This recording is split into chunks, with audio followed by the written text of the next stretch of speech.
अमिताभ भूषण जी, देखिए दीपक जी ने बड़ी चीजें बताई हैं, आपने भी देखा, और कुंदन भाई ने तो बहुत सारी चीजें पहले ही बोली हैं। अमिताभ जी, यहाँ दो तीन चीजें हैं, आप देखें कि बड़े जी। चेहरे नदारद हो गए हैं बड़े दलों से। जो बात दीपक जी ने की, कुंदन जी ने भी की, वो बड़ी बात है। आप देखिए, तेजस्वी वहां पर चेहरा है किसका? महागठबंधन का, जिसके अंदर कांग्रेस जैसी पार्टी को बैकफुट पर जाना पड़ा। ऐसी स्थितियां दूसरी जगह भी रही हैं। वहां पर भी गठबंधन में अगर देखा जाए तो पूरा चुनाव या तो नीतीश कुमार जी के ऊपर लड़ा जा रहा है, या फिर सीधा चुनाव मोदी जी के ऊपर लड़ा जा रहा है। तो ऐसे में वर्तमान चुनाव को आप कैसे देखेंगे? महागठबंधन का तो चेहरा बिल्कुल क्लियर हो गया कि तेजस्वी के ही कंधों पे पूरा का पूरा, भाई तेजस्वी ड्राइवर बन गए हैं उस ट्रेन के।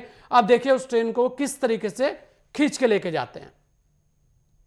देखिए संजय जी, दो तीन बातें जो मेरी समझ में आती है बिहार चुनाव के संदर्भ में, वो ये है जिसका आपने जिक्र किया कि दोनों ही गठबंधन में आप देखेंगे तो चेहरे को लेकर एक तरफ तेजस्वी और दूसरी तरफ नीतीश कुमार दिखाई दे रहे हैं, और कोई दूसरा चेहरा नहीं दिख रहा है हम्म। अलग अलग पार्टियों के भीतर भी। तो उसकी एक बड़ी वजह यह है कि बीजेपी की राजनीति मोदी और अमित शाह जी के दौर में जब आप देखेंगे, तो इस दौर में प्रधानमंत्री मोदी ने पहले इकोनॉमी को कहा कि इसको कैशलेस करो, तो फिर बीजेपी को उन्होंने कहा कि फेसलेस करो। आप देखिए बीजेपी की राजनीति फेसलेस राजनीति है। मध्य प्रदेश हो, महाराष्ट्र हो, राजस्थान हो, अचानक से झोला में से नेता निकलता है और मुख्यमंत्री होता है। तो ये सिलसिलेवार तरीके से बीजेपी ने इस दौर में अपने नेताओं को, अपने चेहरों को खुद ही कमजोर किया। अन्यान्य कारणों से उसके पीछे उनकी अपनी रणनीति रही होगी, और उन्होंने ये तय कर दिया कि चेहरा विहीन राजनीति हम करेंगे। एक केवल मोदी जी का चेहरा रहता है देश में, चाहे वो हैदराबाद के भीतर नगर निगम का चुनाव हो, या देश के भीतर लोकसभा का चुनाव हो, या राज्यों का चुनाव हो। तो ये बीजेपी की राजनीति फेसलेस राजनीति है। रही बात महागठबंधन की, तो उधर जो दल हैं, ये सही बात है कि जो वैचारिक पृष्ठभूमि के दल हैं, जैसे वाम दल हैं, तो उनके भीतर उस तरीके से कोई चेहरा उभर कर सामने नहीं आया है। लेकिन जो क्षेत्रीय क्षत्रप हैं, जैसे मुकेश सहनी अपनी पार्टी के मुखिया हैं, इधर आप देखिए चिराग पासवान अपनी पार्टी के मुखिया हैं, गाहे बगाहे ये लोग अपनी इच्छा जाहिर करते रहते हैं। लेकिन पूरे बिहार में प्रभाव रखने वाला चेहरा दोनों ही गठबंधन में देखेंगे, तो मैं इस बात से बिल्कुल सहमत हूं कि एक तरफ तेजस्वी और दूसरी तरफ नीतीश है। हम्म। बीच में कोई वैसा चेहरा दिखाई नहीं देता है।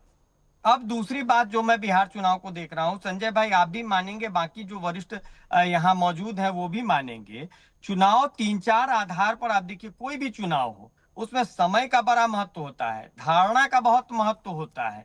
तो इसको आप अगर ऐसे देखें कि नैरेटिव, परसेप्शन, मोमेंट और टाइमिंग, इसका बड़ा महत्वपूर्ण भूमिका होता है। इसी चार पर चुनाव निर्धारित होता है।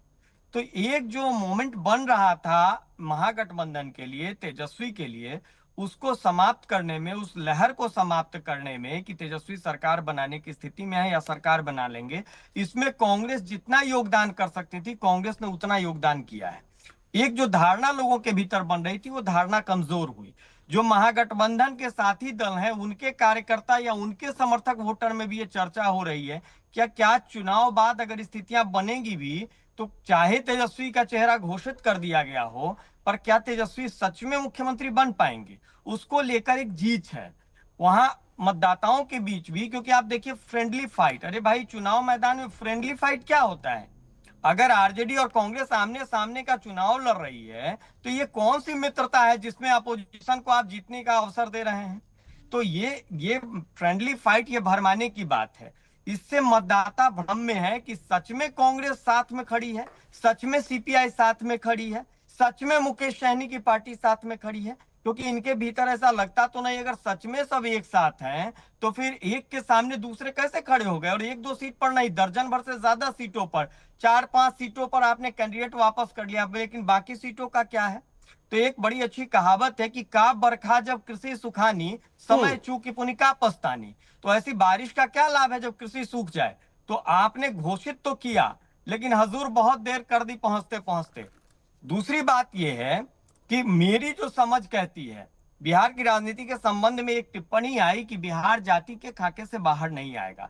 ये जो एक धारणा है ना, देश की राजनीति में आप देखेंगे तो दक्षिण से उत्तर तक, पूरब से पश्चिम तक, कहीं भी आप चले जाइए, जाति की धारणा, जातीय गौरव बोध तमाम हिस्सों में भारत के वो बहुत प्रबल है। बिहार उसमें सबसे कमजोर है। अगर बिहार सबसे कम जातिवादी व जाति में डूबा हुआ राज्य नहीं होता तो मधु लिमय से लेकर के और जॉर्ज फर्नांडिस तक बिहार नहीं पहुंचते, वहां से जीत के नहीं आते। तो बिहार ने बाहर के लोगों को विचार के नाम पर अपनाया है, स्वीकार किया। आज भी बिहार की 50 विधानसभा में आपको बता दूंगा, जहां जो विधायक बनते हैं, सांसद बनते हैं, उनकी जाति की संख्या आप उंगली पर गिन सकते हैं, लेकिन फिर भी वो जीत के आते हैं। तो जो एक धारणा पूरे देश में बनाई गई है कि बिहार के लोग जातिवादी हैं और जाति के खाके से बाहर नहीं आते हैं, वास्तव में ये धारणा बनाई गई है। अमिताभ जी, हकीकत इससे बिहार के इतर लोग जाति पे नहीं है, बिहार के राजनीतिक दल जातियों का सहायता लेने की कोशिश करते हैं।